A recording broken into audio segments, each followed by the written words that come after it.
Hello दोस्तों, आज की कहानी द टैंक किलर हवलदार अब्दुल हमीद की दास्तां है। साल 1965, पंजाब का खेमकरण सेक्टर। सामने खड़ी थी पाकिस्तान की वो अजीत टैंक रेजिमेंट जिसे दुनिया पैटर्न टैंक के नाम से जानती थी।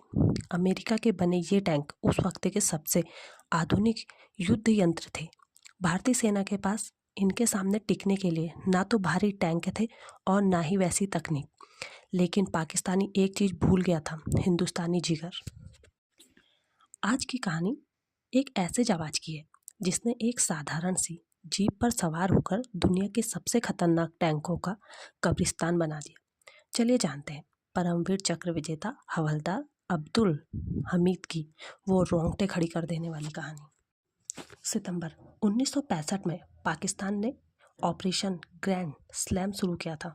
उनका मकसद था पंजाब के रास्ते दिल्ली तक पहुंचना। उनके पास थे M47 पैटर्न टैंक। इन टैंकों पर मोटी फौलादी परत थी और इनकी मारक क्षमता बेमिसाल थी। भारतीय सेना के 4 ग्रेनेडियर्स को जिम्मेदारी मिली इन्हें रोकना है। हवलदार अब्दुल हमीद उस वक्त एक रिकाइलेंस RCL गन के कमांडर थे। ये गन एक खुली जीप पर फिट थी। सोचिए, एक तरफ लोहे के चलते फिरते पहाड़ जैसे ट्रक और दूसरी तरफ एक खुली जीप जिसमें बैठा जवान दुश्मन की हर गोली के लिए सीधा निशाना था। 8 सितंबर की सुबह कसूर खेमकरण रोड पर गन्ने के ऊंचे ऊंचे खेत थे।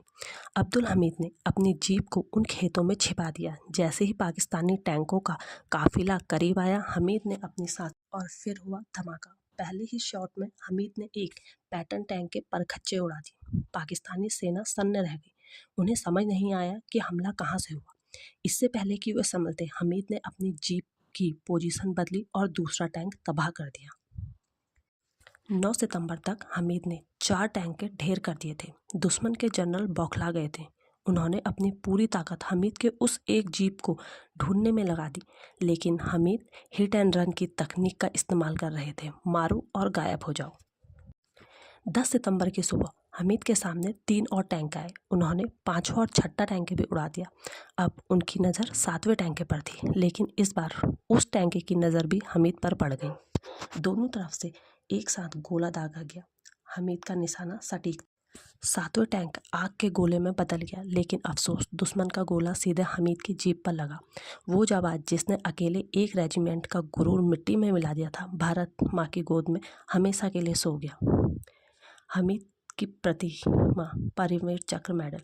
हवलदार अब्दुल हमीद इस बहादुरी ने युद्ध का रुख बदल दिया था।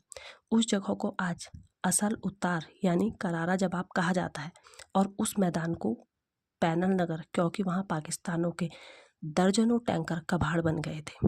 उन्हें मरणोपरांत भारत के सर्वोच्च सैन्य सम्मान परमवीर चक्र से नवाजा गया।